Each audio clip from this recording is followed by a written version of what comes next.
Les actus mercato du lundi 7 juillet, c'est parti. On commence tout d'abord avec Victor Gyökeres sur le départ. Il devrait bien rejoindre Arsenal. C'est quasiment fait les gars. Donc Arsenal et le Sporting discutent d'un transfert de Gyökeres pour un montant d'environ 65 millions d'euros. Les Portugais souhaitent inclure des bonus atteignables facilement afin de faire grimper bien sûr le prix du joueur. Donc les Gunners sont confiants quant à la possibilité bien sûr de trouver un accord. Donc voilà, ça devrait se faire là dans les prochains jours, la signature de ce joueur en Première Ligue. Des nouvelles également concernant le capitaine de Lille cette saison, Benjamin André. Donc le milieu français, les gars, a trouvé un accord avec le Paris FC pour un contrat de 3 ans. Rien n'a encore été signé. Le milieu de Lille réfléchit à ses options pour la suite de sa carrière. On va parler cette fois-ci de l'AS Roma qui a fait une offre de 20 millions d'euros pour le jeune Marocain de Lens. Les gars, c'est Ney El Naoui. Donc on verra si Lens va accepter bien sûr l'offre de l'AS Roma. Et on finit aujourd'hui du côté de l'AS Monaco et c'est simple, en cas de départ de Magnès Aklouche, milieu offensif monégasque qui est ciblé par le Bayer Leverkusen ou par exemple Arsenal, et son remplaçant déjà trouvé les gars, ça serait le Belge Yohan Bakayoko, donc joueur du PSV qui sera la priorité de l'AS Monaco. Les transferts officiels du lundi 7 juillet, c'est parti. On commence tout d'abord avec le milieu espagnol Martin Zubimendi qui quitte officiellement la Real Sociedad et il s'engage du côté d'Arsenal. Ça y est, c'est fait les gars. Donc prix du transfert, 65 millions d'euros qu'a déboursé Arsenal pour s'offrir le milieu espagnol.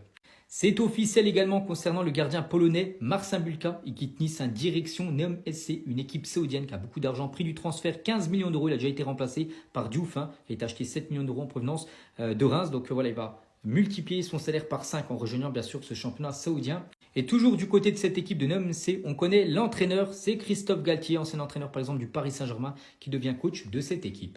C'est officiel également concernant l'attaquant français Ange Yohan Boni. Il quitte l'équipe de Parme et il rejoint l'Inter Milan. Prix du transfert, 26 millions d'euros. C'est surtout l'entraîneur de l'Inter, Chivu, ancien entraîneur de Parme, qui a voulu faire venir bien sûr son ex-joueur du côté de l'Inter. C'est fait. C'est officiel également concernant John Duran. Il signe au Fenerbahçe. Pourtant, il a rejoint l'équipe d'Al Nasser en janvier dernier. Al Nasser l'a acheté quand même 77 millions d'euros en provenance d'Aston Villa. Et 6 mois après, il part en prêt du côté du Fenerbahçe. À noter qu'Al Nasser prendra en charge 100% de son salaire. Les actus mercato du lundi 7 juillet, c'est parti. On commence tout d'abord avec Lionel Messi. Regardez qui est intéressé les gars. Al Ahly entre en discussion avec Lionel Messi. Al Ahly, c'est l'équipe qui a gagné la dernière Ligue des Champions asiatiques où joue par exemple Riyad Mahrez. Donc le club veut s'offrir Messi. Donc le club saoudien souhaite signer l'Argentin à la fin de son contrat en décembre prochain avec Miami. Des nouvelles concernant Théo Hernandez, les gars, ça y est, here we go d'après Fabrizio Romano, donc le défenseur gauche de l'AC Milan va quitter l'Italie, direction l'Arabie Saoudite, il va s'engager du côté d'Al Hilal. Prix du transfert, 25 millions d'euros que va récupérer l'équipe de l'AC Milan à un an de la fin de son contrat, c'est pas mal. Et le joueur va multiplier par 5 son salaire du côté du championnat saoudien. Des nouvelles également concernant le jeune Suédois, Ronny Bardghji. Donc il est considéré comme le Messi suédois en Suède. Bon bref, il a 19 ans.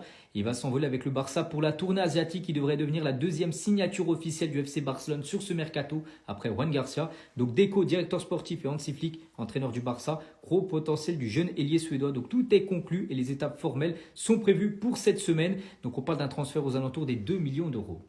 Les actus mercato du lundi 7 juillet, c'est parti. On commence tout d'abord avec le Brésilien Rodrigo. Et c'est le club français du Paris Saint-Germain qui aurait établi des premiers contacts avec l'entourage de Rodrigo. Ce serait également le cas de Manchester City et Arsenal qui seraient également intéressés par Rodrigo. N'oubliez pas que le Real Madrid peut vendre bien sûr Rodrigo, mais ça sera au moins 90 millions d'euros. Des nouvelles concernant le néerlandais Noah Lang. On apprend aujourd'hui d'après Fabrizio Romano que here we go, Noah Lang va signer du côté de Naples.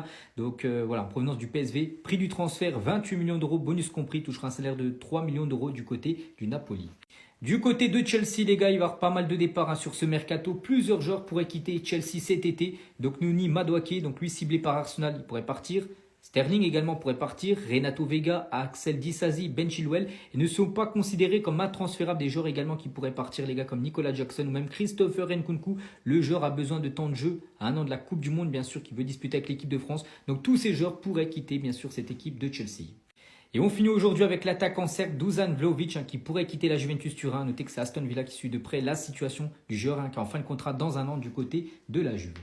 Les supporters du Real Madrid lancent déjà le choc, bien sûr, ce Real Madrid-Paris Saint-Germain, cette demi-finale de la Coupe du Monde des clubs.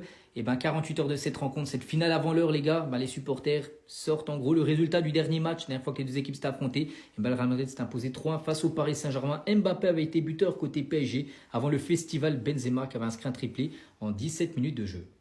Et pour revenir sur Kylian Mbappé, c'est historique, c'est un record du côté du Real Madrid. Il devient le premier joueur de l'histoire à inscrire un but dans 7 compétitions différentes cette saison, Kylian Mbappé.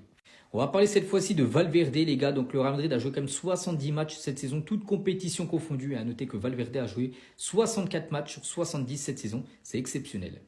On va parler cette fois-ci de Rodrigo. On sait que le Real Madrid chercherait à vendre Rodrigo là, lors du mercato. Et on apprend aujourd'hui que le Paris Saint-Germain a pris contact avec le camp de Rodrigo s'il choisit de quitter le Real. C'est que Rodrigo, les gars, il a pas mal d'options. Donc il y a tout d'abord le Paris Saint-Germain qui rentre dans la course, mais aussi Arsenal et Manchester City sont tous intéressés par Rodrigo après le Real. On attend moins 90 millions d'euros. Les actus mercato du lundi 7 juillet, c'est parti. On commence tout d'abord avec le Colombien Luis Diaz. Il aurait donné son accord au FC Barcelone parce que vous savez que le Barça, il cherche toujours un ailier gauche. Bon, de base, il voulait Nico Williams, c'est fini. Williams a prolongé du côté de Bilbao. Et Luis Diaz est devenu maintenant la priorité absolue du côté du FC Barcelone. Donc après, le joueur coûterait 80 millions d'euros actuellement sur le mercato. Il y a Marcus Rashford également, qui est toujours une alternative, lui qui coûterait moitié prix, 40 millions d'euros.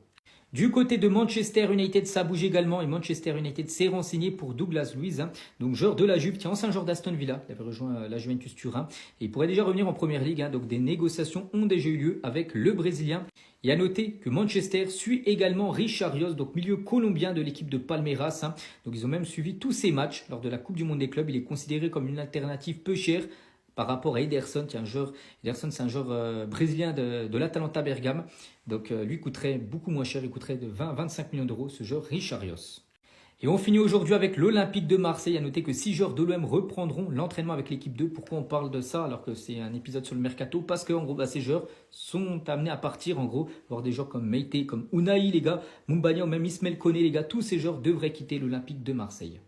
C'est bien confirmé du côté du FC Barcelone. La décision a été prise concernant Luis Diaz. Donc le Barça va tout miser sur le Colombien là sur le mercato. Après l'échec Nico Williams, la priorité numéro 1 est le Colombien Luis Diaz. Mais attention parce que les gars, d'après les dernières infos, on apprend que le Bayern est aussi très intéressé par le joueur depuis longtemps. Et Luis Diaz a conclu un accord personnel avec le Bayern Munich. Donc le Barça le veut, mais le Bayern aussi le veut. Donc on ne sait pas où il va signer. Mais voilà, le Barça bien sûr suit énormément Luis Diaz. La une aujourd'hui du Journal Sport, un journal catalan, et ça parle bien sûr de Juan Laporta qui est en interview. Nous allons recruter des joueurs pour devenir encore meilleurs. Donc il dit bien sûr que le mercato du Barça, bon, il a commencé déjà avec Juan Garcia, mais il n'est pas du tout fini. Bien sûr, plusieurs joueurs devraient débarquer sur ce mercato. On va parler de ce joueur aussi, tiens, ce Messi suédois, enfin c'est son surnom en Suède, c'est Ronny Bardghji, va faire la pré-saison avec le Barça qui décidera ensuite s'il restera avec l'équipe première ou pas, ou jouera avec l'équipe réserve. Donc ce joueur devrait signer cette semaine du côté du FC Barcelone pour 2 millions d'euros. Et on finit aujourd'hui avec le jeune Ibrahim Diarra, et actuellement en France, où il suit un plan d'entraînement spécial élaboré par le club pour être prêt pour le début de l'entraînement avec Flick le 13 juillet prochain. Le Paris Saint-Germain prépare un très gros cadeau pour ses supporters les plus fidèles. Donc le pack proposé par le Paris Saint-Germain, ses plus fidèles supporters pour le mondial des clubs, pour tout d'abord la demi-finale. Donc un vol aller-retour pour New York. Donc un transfert une fois sur place, bien sûr de l'hôtel pour aller suivre bien sûr la rencontre au stade. Donc l'hôtel aussi payé. Donc billets pour la demi-finale et billets également pour la finale si l'équipe du Paris Saint-Germain venait à se qualifier. Prix 500 euros. Donc là, ça sera par rapport à un nombre de places bien sûr limité, mais voici le nouveau pack que va proposer le PSG à ses supporters. Et concernant cette rencontre qui se déroule là maintenant dans 48 heures, c'est mercredi soir, on connaît l'arbitre du match, ça sera le Polonais Marciniak qui arbitrera ce Paris Saint-Germain Real Madrid. Concernant le programme des Parisiens, là, qu'est-ce qui va se passer? Donc tout d'abord, après un léger entraînement hier de récupération au lendemain de la victoire, bien sûr, contre les Leverkusen. Donc aujourd'hui, c'est un jour off, jour de repos. Reprise de l'entraînement demain mardi, bien sûr, pour préparer ce Paris Saint-Germain Real Madrid. Et côté Real Madrid, bien sûr, on pense tous à Kylian Mbappé, ex-joueur. Et au cours de sa carrière, Mbappé a affronté 4 fois le PSG, à chaque fois avec Monaco. Il a gagné une fois, un nul, 2 défaites, mais il n'a jamais marqué contre le Paris Saint-Germain, Kylian Mbappé.